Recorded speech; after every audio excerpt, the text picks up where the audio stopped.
This is Killer Innovations, a show about ideas, creativity, and how you can innovate. Welcome to the Innovator's Garage, where you learn to create your next game-changing killer innovation.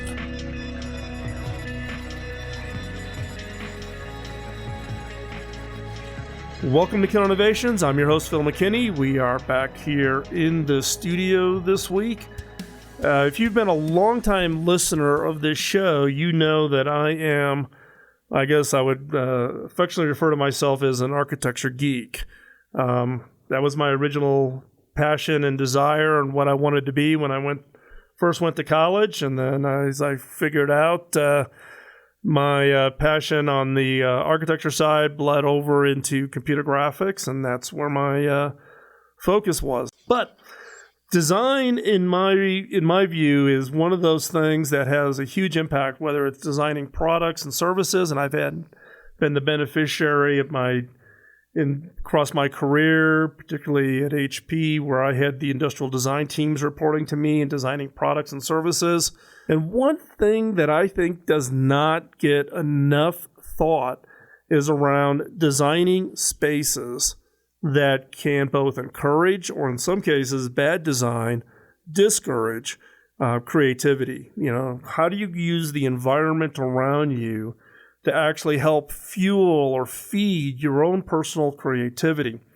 That is the topic for today's show. I had a book land on my desk from a publisher who was promoting a new book. I looked at just the cover of this book and knew right away that I need to have this author on my show. The title of the book is My Creative Space: How to Design Your Home to Stimulate Ideas and Spark Innovation. Isn't that a great title? It's a great title for the show. For you, the longtime listeners who've been with me for a long time, we've talked a lot about how to be more creative and better ideas.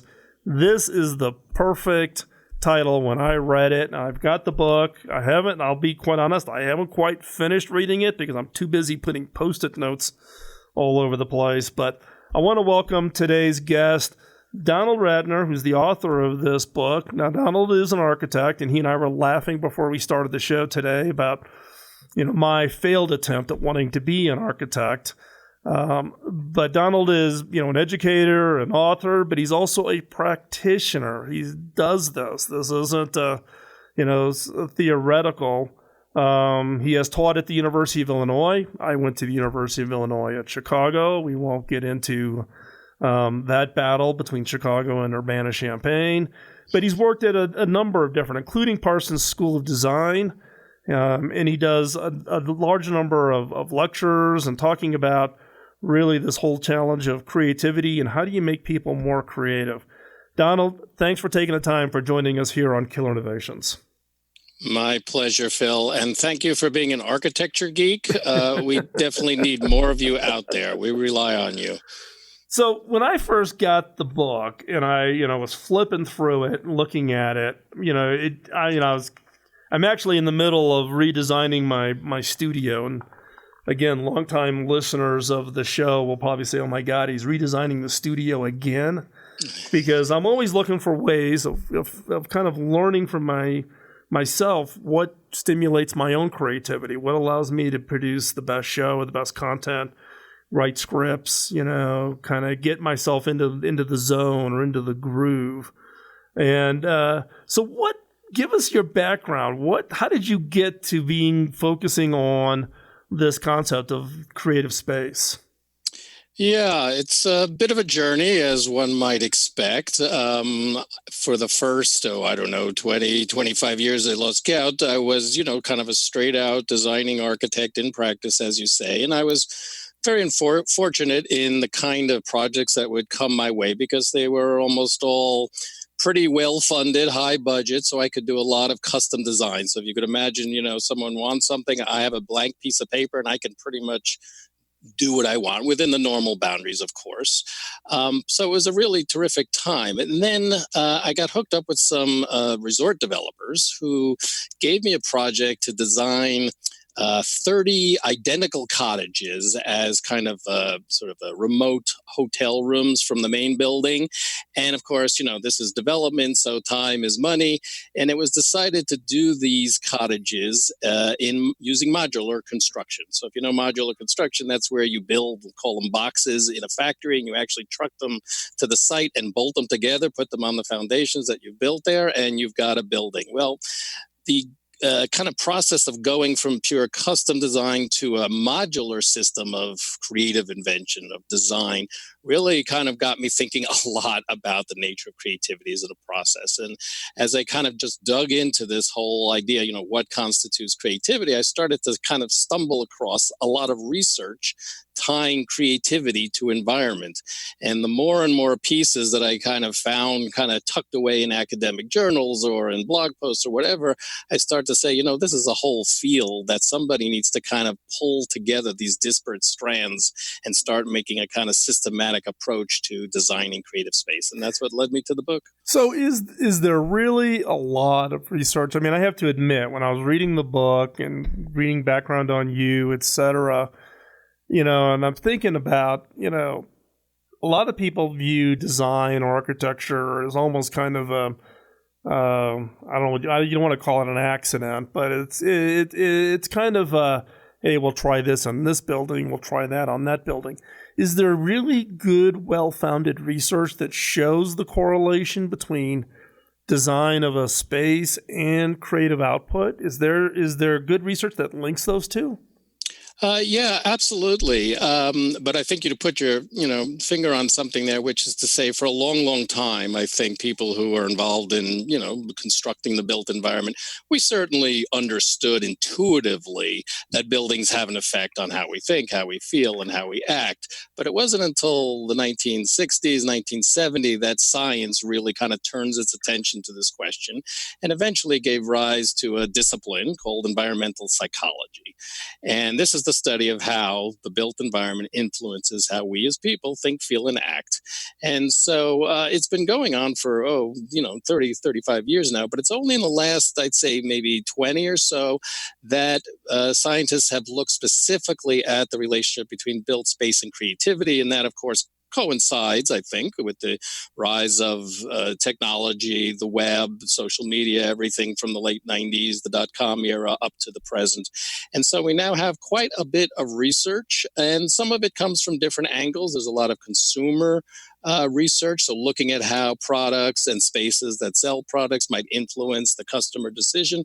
But it's there. It's just very scattered. Some of it gets through to the popular press, but a lot of it is just kind of tucked away and, kind of used only intermittently.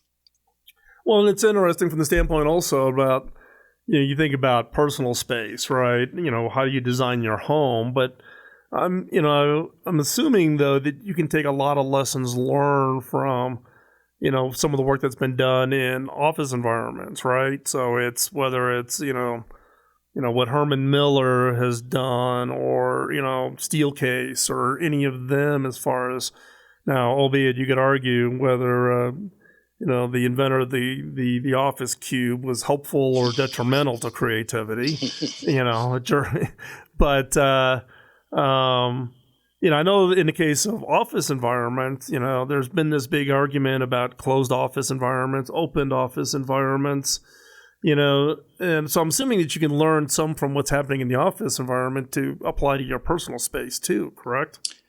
Well, I would like to think so, but not as much as one would expect or hope. There is a bit of research coming out from the industry and certainly architectural firms that do workplace design, but I feel there's a long way to go before the industry as a whole has really grasped the idea that it's a total effort, right? Everything affects how people think, feel, and act. And just to give you an example, take the typical meeting room, conference room, idea room even. What is the shape of the table in that room 99 out of 100 times or 90 out of 100? It's going to be rectangular, right? That is the definite number one seller when you look at a Herman Miller or steel case and so forth. Well, the research tells us that that's probably the shape least conducive to idea generation. And there's a number of reasons for that. One of which has to do with kind of power disparities, right? Because who's going to sit down at the end of that table? That's going to be the project leader, the team leader, the CEO, somebody with authority. And then who's on the far corner? That's the, newbie or the junior exec or somebody with less, power in the organization. Well, when an idea comes out from the fellow at the end of the table, what's the natural predilection of the people elsewhere around the table? They're going to generally, give it a positive review. Whereas if that same idea comes out of the person down at the end, maybe it'll fly, maybe it won't. And that's not what you want in an idea space. You want your ideas to be evaluated based on their merits, not who originated them. Sit tight. Don't go anywhere. We're going to come back from this quick commercial break, hearing more from Donald Rattner about how to make your space more creative and more conducive so that you can create better ideas. And we'll be right back after this quick commercial break. You're listening to Killer Innovations on the BizTalk Radio Network.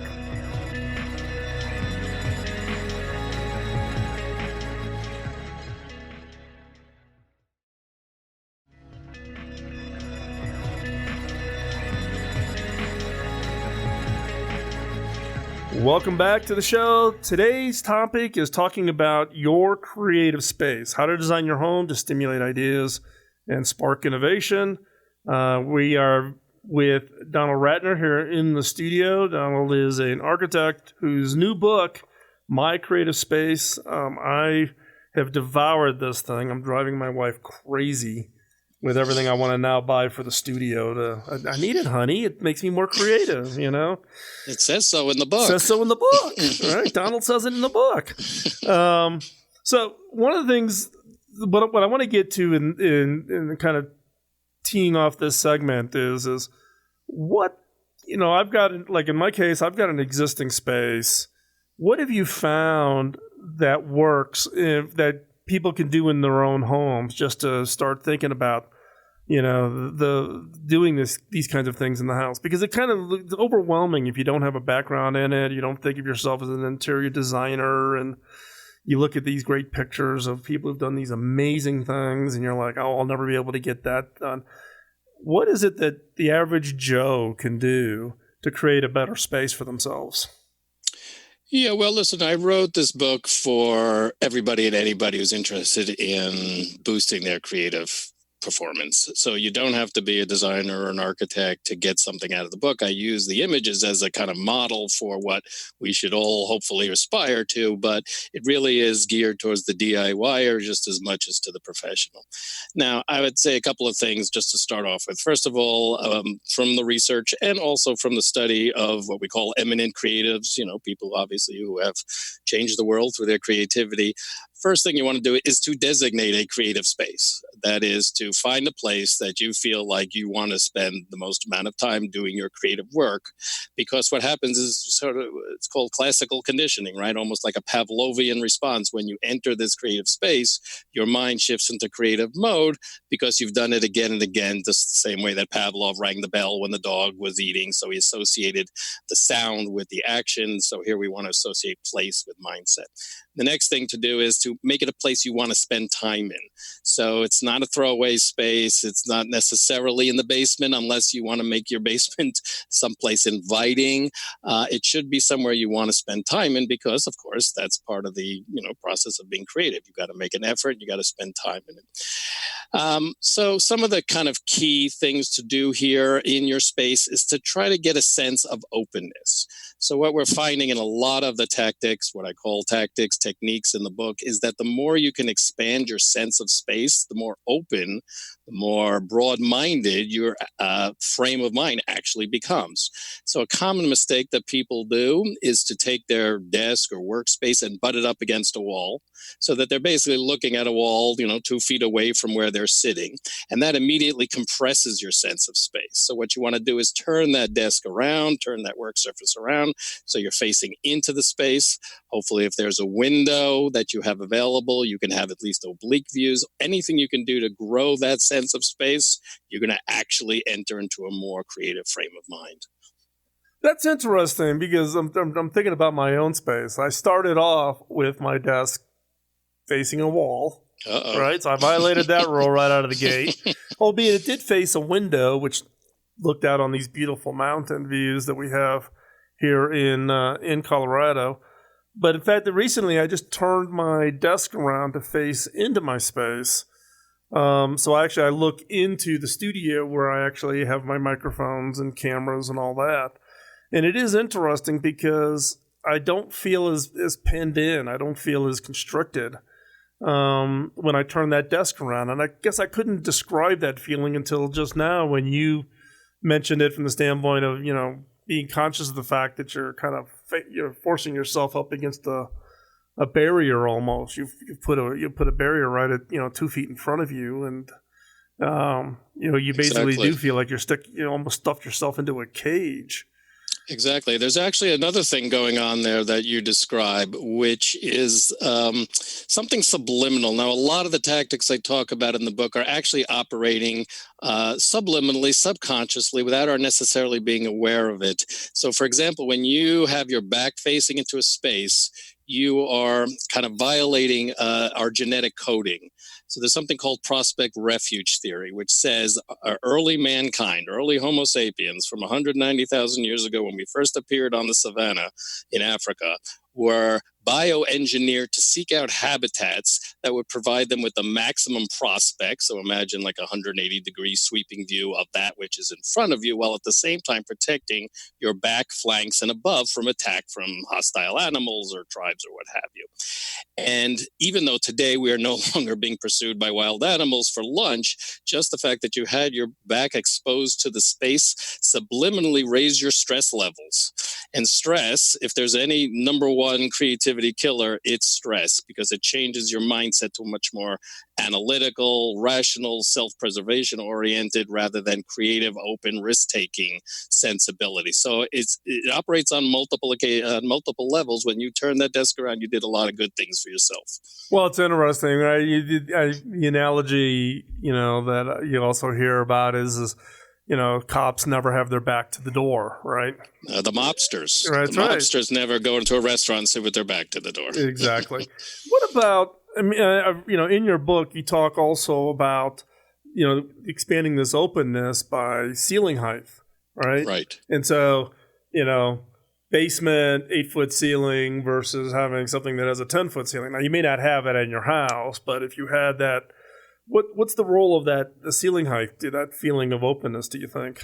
Well, it's exactly part of what we're just talking about, which is that sense of expanding space, because space is not just left and right, forward and back. It's also vertical. It's three-dimensional. So they did an experiment where they had a lab room with an as-built 10-foot high ceiling. So they have the students come in and they do their creative exercises that can be measured.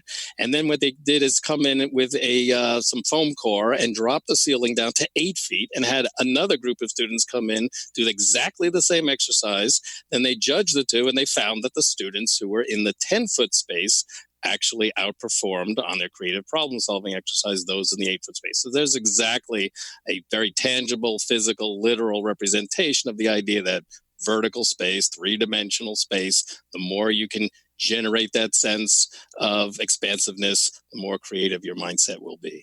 That's interesting. I wouldn't have thought that they actually would have tested for it, that somebody actually thought about that. But it actually makes sense, right? Because you do get that closed-in feeling. You almost feel like, you're pressed down upon when you've got the low ceilings. And you and I were talking before the show started about my passion for Frank Lloyd Wright. Now, I guess Frank Lloyd Wright's doorway entries would be viewed as oppressive. But when you get right. into the main space, though, lots of light, lots of high ceilings. Release. The release of coming through that doorway and having a completely different perspective. So we're going to take another quick commercial break. We are continuing our conversation with Donald Rattner, author of My Creative Space. We'll continue the conversation talking about how to create your own space in your home, stimulate ideas, and spark innovation. Don't go anywhere. We'll be right back after this quick commercial break.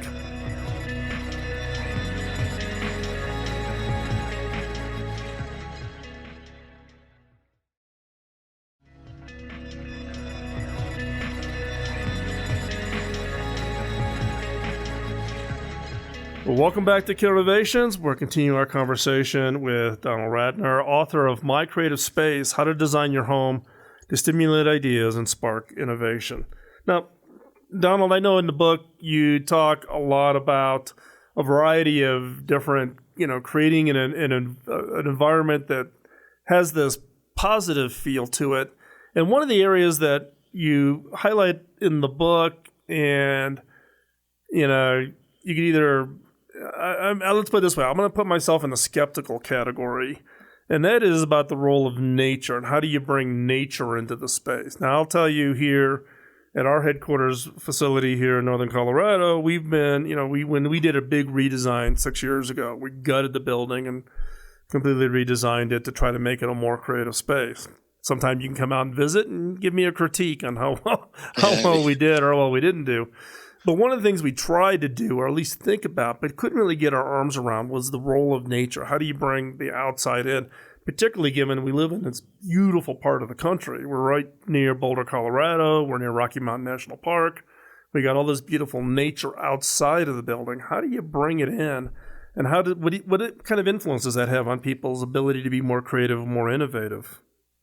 Oh, nature plays a huge role in our environment, especially today when, upwards of 90% of our waking time and even sleeping time is spent indoors in industrialized countries. And that's almost 180-degree opposite of what our whole mind and body system was designed for, which of course was to survive and thrive in a purely natural environment, there being no other kind back 190 years ago on the African savanna. So evolution moves super slowly, and it just hasn't had time to catch up to the fact that we're now mostly indoors in a very kind of nature-starved environment. So our bodies and our minds, they get way out of alignment, way out of whack when we're starved of natural inputs.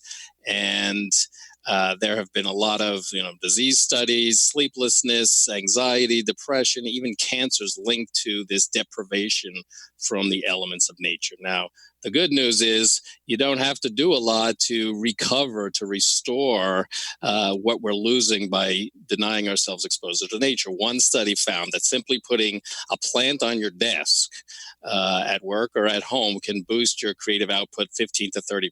So that's just one plant in your creative space can make a huge difference. But there's lots of different ways now we can obviously bring nature in.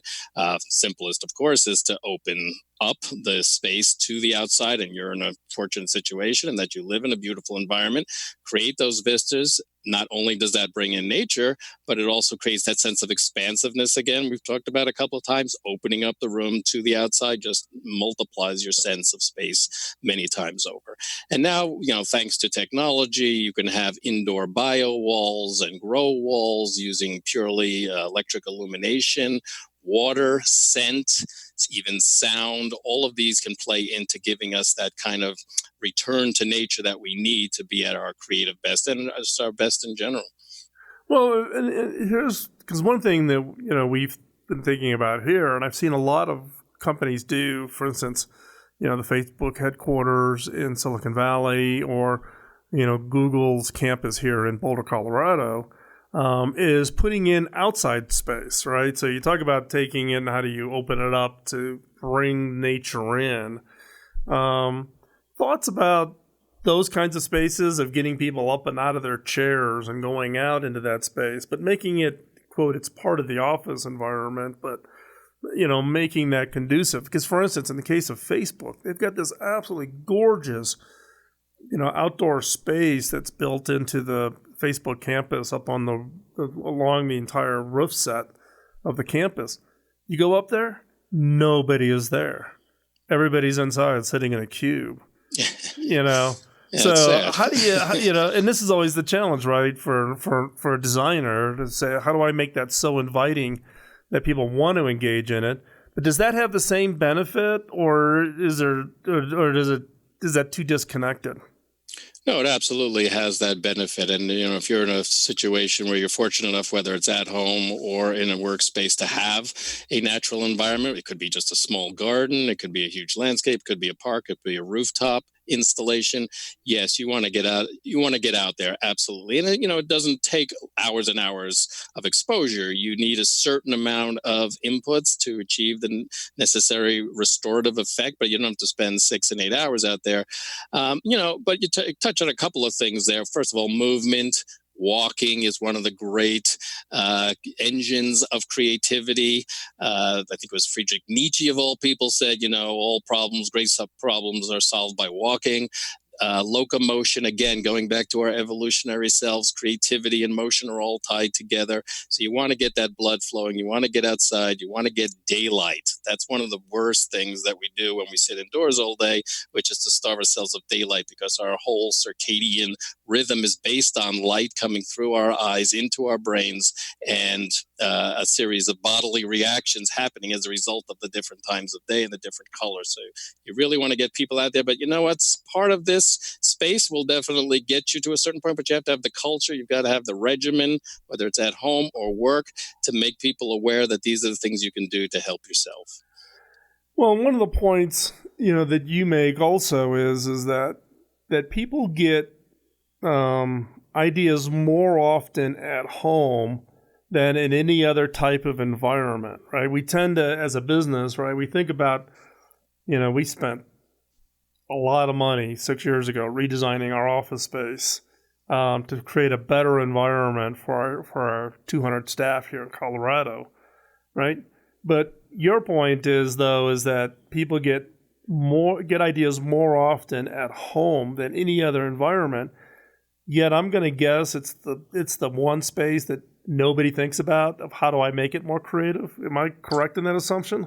I think so. I think it's the, kind of great underutilized creative asset that fortunately almost all of us have, but are not using to the extent possible. And, home is a unique place. It is the only place on earth where you can really call it your own. It's the only place where you have total autonomy, or reasonably total autonomy and freedom. And that creates the kind of relaxed, unstressed atmosphere that is conducive to risk-taking and open-mindedness. It's also the place where you do the most, in a sense, unconscious ideation, subliminal ideation, right?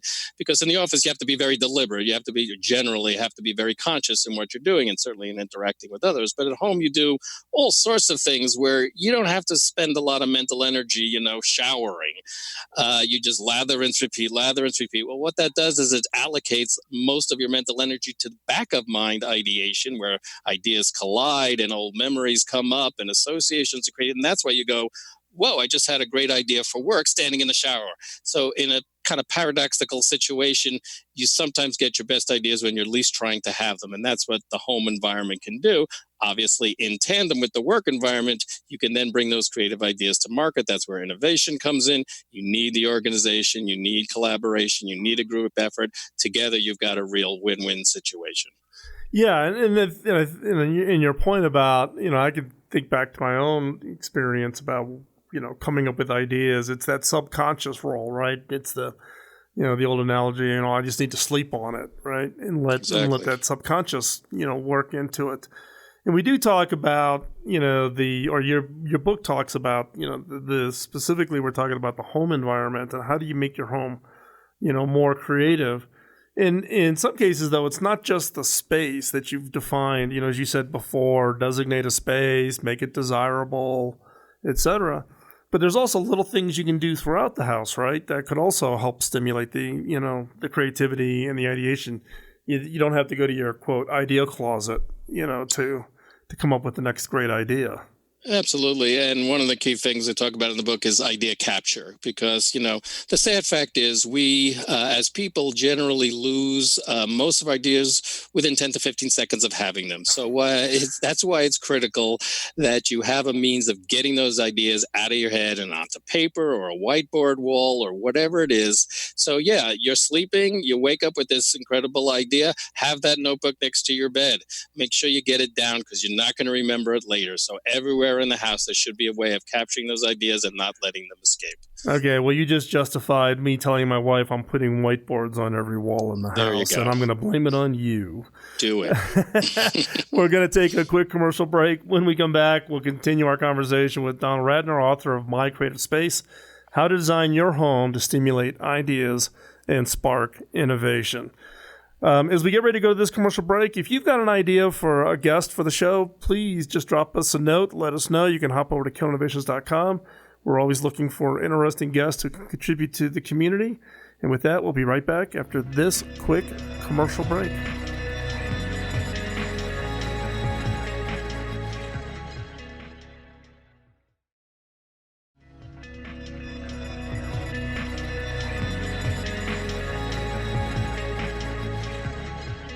Welcome back. We are wrapping up our conversation with Donald Rattner, the author of My Creative Space. So here's where I'm going to get my free consulting. So the question I've got for you, Donald, is if you could design an ideal creative space for someone to try in their home, what would it look like?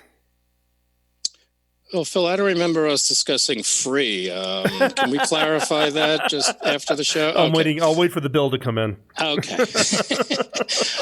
Well, that's a great question.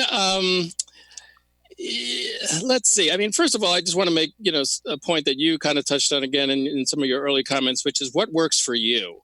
So I'm giving, 48 different techniques, 48 different tactics. And obviously, I'm not expecting anyone to implement all 48. And some of them you may even find detrimental to your comfort zone. That's okay. Put them aside. Do the opposite. Whatever works for you. It's all about testing and finding what's comfortable, whether at home or at work. But I guess, if you wanted to kind of boil things down to the essentials, I mean, let's first of all just talk about the physical bones of the space. I would say, kind of rule number one is if you want people to think outside the box, don't put them in a box to think in the first place. So whether that means breaking open the walls, making walls curved instead of rectilinear, windows, turning that desk around, facing into the space. Something we haven't talked about is artwork. Maybe you're just kind of consigned to a kind of interior space. Well, what they've found through research is that if you put up posters of travel to far off countries or landscape paintings, these can actually kick in as environmental cues, the same kind of response, mental reaction that you would get if you were literally looking out the window. So that sense of expansive space, again and again, it becomes very important.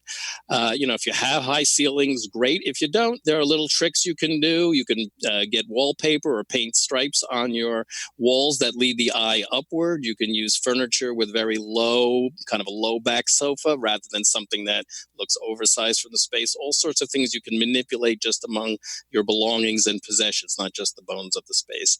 Try to get as much daylight in as possible, obviously controlling for glare and reflectivity, but certainly bouncing light off of floors and walls and furnishings is a huge part of creative well-being.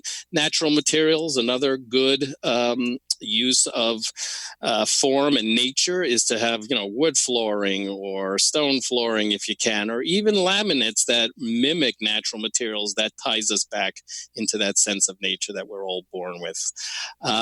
Working walls, I talked about, having kind of whiteboard spaces, something to get your ideas out on display or delineate or draw a doodle. You don't have to be a visual artist. You just have to think visually, use that handwork. That's very important. We get as many ideas coming out of the hand and into the brain as we do from the brain down into the hand. That's another great creative asset that we sometimes lose sight of. So if you're a hobbyist at home, that's great. You're making things, plus you're exercising parts of your brain that you don't necessarily use at the office. Some kind of complementary neural pathways are happening between the two halves of your brain.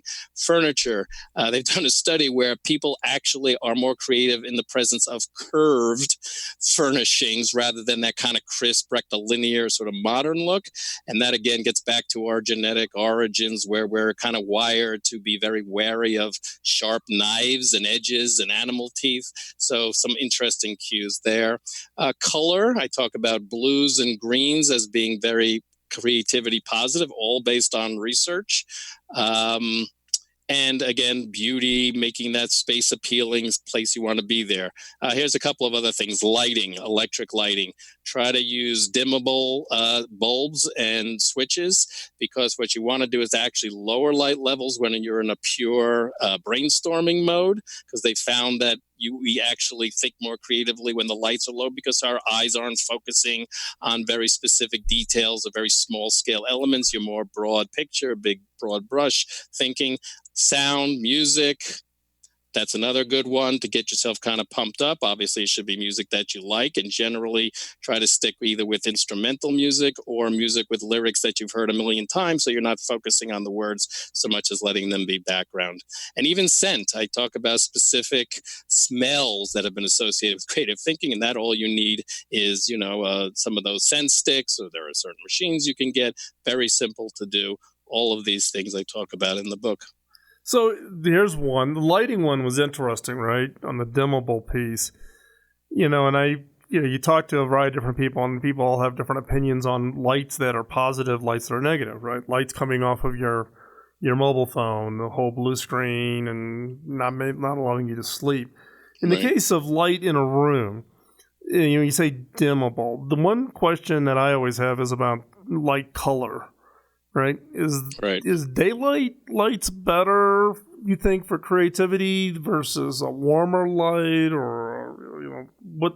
Any thoughts on that as an example? Yeah, and not just my thoughts, but what the research is showing us. Actually, blue light is conducive to creative thinking, and that's the morning light after the sun has already gotten over the horizon. So you're talking, depending on where you are in the country and time of year, 9 to 12, 9 to 1. Once the light starts turning neutral and then amber, we start feeling a little kind of worn down. That's when we go to the coffee station. That's when you want to do your more kind of analytical work or administrative work.